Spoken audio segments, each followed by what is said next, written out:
ఒక పిల్లవాడు ఇనుముని ఇలా అడిగాడంట, నువ్వే అందరికన్నా బలవంతుడివా? అప్పుడు ఇనుము నవ్వింది, లేదు చిన్న, ఫైర్ నన్ను కరిగించేస్తుంది. అప్పుడు ఆ పిల్లవాడు అగ్ని దగ్గరకు వెళ్ళాడు. ఫైర్, నువ్వే బలవంతుడివా? ఫైర్ అన్నది, నో, నేను కాదు, వాటర్ నన్ను ఆర్పేస్తుంది. అప్పుడు పిల్లవాడు వాటర్ ని అడిగాడు, వాటర్, నువ్వే బలవంతుడివా?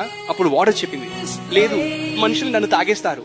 అప్పుడు మనిషిని, నువ్వే బలవంతుడివా అని ఆ పిల్లవాడు అడిగాడు. ఆ మనిషి తల అడ్డంగా ఊపాడు, లేదు, మరణం మనందరినీ ఓడిస్తుంది. అప్పుడు ఆ పిల్లవాడు మరణాన్ని అడిగాడు, మరణం, నువ్వే అందరినీ తీసుకెళ్తావు, కాబట్టి నువ్వే బలవంతుడివై ఉండాలి. అప్పుడు మరణం గర్వంగా నవ్వి ఇలా సమాధానమిచ్చింది, 1000 సంవత్సరాలుగా నేను అలాగే అనుకున్నాను. నేను రాజులను, యోధులను, పేదలను మరియు ధనవంతులను కూడా తీసుకున్నాను.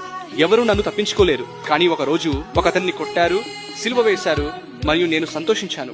3 రోజులు అతను లేచి నిలబడే వరకు నేను సంబరాలు చేసుకున్నాను. కానీ ఆయన మరణాన్ని జయించి 3వ దినమున తిరిగి లేచాడు. భూమి కంపించింది. నా విజయం భయంగా మారింది. అతను నా తాళాలు తీసుకున్నాడు మరియు నన్ను నమస్కరించేలా చేశాడు. అప్పుడు ఆ పిల్లవాడు చాలా ఉత్సాహంగా, అతనెవరు అని అడిగాడు. ఆయనే ప్రభు అయిన యేసుక్రీస్తు అని సమాధానమిస్తూ మరణం వణికిపోయింది. ఆయన అత్యంత బలవంతుడు.